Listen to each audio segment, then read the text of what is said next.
सोचिए, एक छोटा सा गुमनाम सा द्वीप और अचानक दुनिया की सबसे बड़ी ताकतों की नज़र उस पर टिक जाती है। ये कहानी है एक ऐसे जियोपॉलिटिकल तूफान की जिसे एक पूर्व अमेरिकी राष्ट्रपति के बस एक बयान ने हवा दे दी है। और ये तूफान भी ऐसा है जो पूरे हिंद महासागर का पावर बैलेंस बदलने की ताकत रखता है। तो इस पूरी कहानी की शुरुआत होती है डोनाल्ड ट्रंप के एक जबरदस्त हमले से।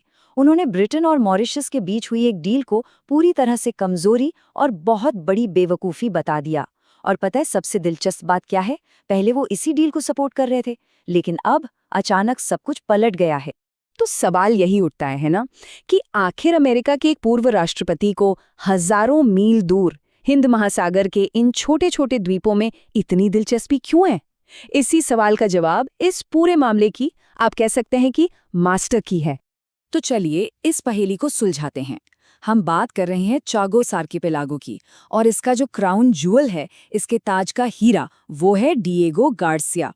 मिलिट्री की दुनिया में इसका एक बड़ा मशहूर नाम है, न डूबने वाला एयरक्राफ्ट कैरियर। मतलब एक ऐसा विमानवाहक पोत जो कभी डूब नहीं सकता। देखिए, डिएगो गार्सिया इस द्वीप समूह का सबसे बड़ा द्वीप तो है, पर इसकी असली पहचान बस एक जमीन के टुकड़े से कहीं ज्यादा है। ये अमेरिका और ब्रिटेन का एक बहुत बड़ा और टॉप सीक्रेट सैन्य अड्डा है। एक ऐसा अड्डा जहां से दुनिया के सबसे जरूरी समुद्री रास्तों पर नजर रखी जाती है।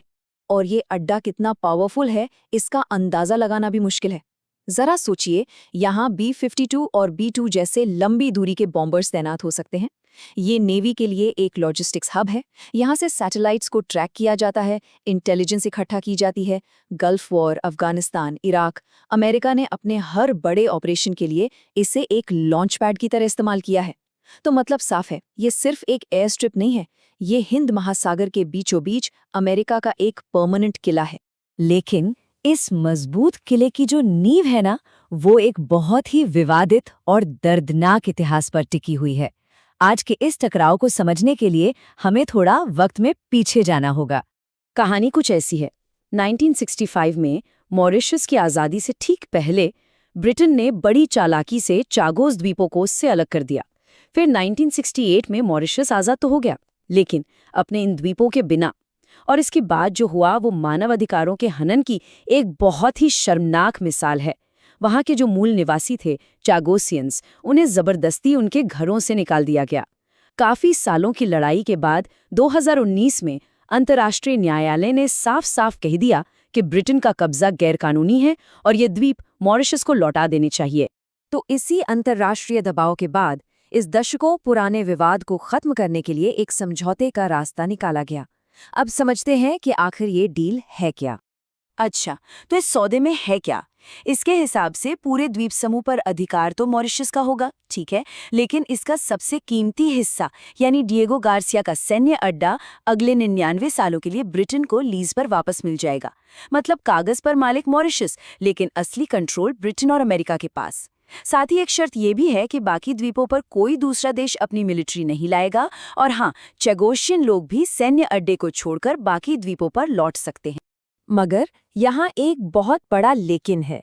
इस सौदे पर दस्तखत तो हो चुके हैं, पर इसे अभी तक ब्रिटिश संसद ने मंजूरी नहीं दी है। इसका मतलब ये है कि ये अभी कानूनी तौर पर पक्का नहीं है, और बस यही वो कच्चा धागा है जिससे पूरी कहानी उलझी हुई है। और यहीं से कहानी वापस घूमकर ट्रंप की आलोचना पर आ जाती है, जिसके पीछे हिंद महासागर में छिड़े एक नए शीत युद्ध की आहट सुनाई दे रही है। यहाँ पर ना दो अलग अलग नजरिए आपस में टकरा रहे हैं। एक तरफ ट्रंप और उनके समर्थकों का कहना है कि ये सौदा कमजोरी की निशानी है। उनको डर इस बात का है कि बाकी द्वीपों का कंट्रोल मॉरिशस को दे दिया तो वो धीरे धीरे चीन के प्रभाव में आ सकता है। वहीं दूसरी तरफ ब्रिटेन का तर्क ये है कि इस सौदे से वो एक गैर कानूनी कब्जे का दाग मिटा रहा है और डिएगो गार्सिया अड्डे को अगले 100 साल के लिए कानूनी तौर पर सुरक्षित कर रहा है। अमेरिकी चिंता की जो सबसे बड़ी वजह है वो है चीन। चीन हिंद महासागर में पाकिस्तान के ग्वादर से लेकर श्रीलंका के हम्बनटोटा और अफ्रीका के जिबूती तक अपनी मौजूदगी तेजी से बढ़ा रहा है। असली डर ये है कि अगर चागोस के बाकी द्वीप मॉरिशस के कंट्रोल में आए तो हो सकता है वो चीन को वहां एक अड्डा बनाने की इजाजत दे दे। और सोचिए, डिएगो गार्सिया के ठीक बगल में एक चीनी सैन्य अड्डा।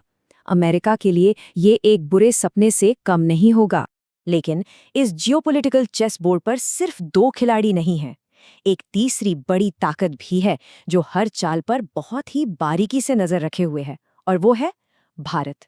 भारत के लिए ये सिचुएशन बहुत ही नाजुक है।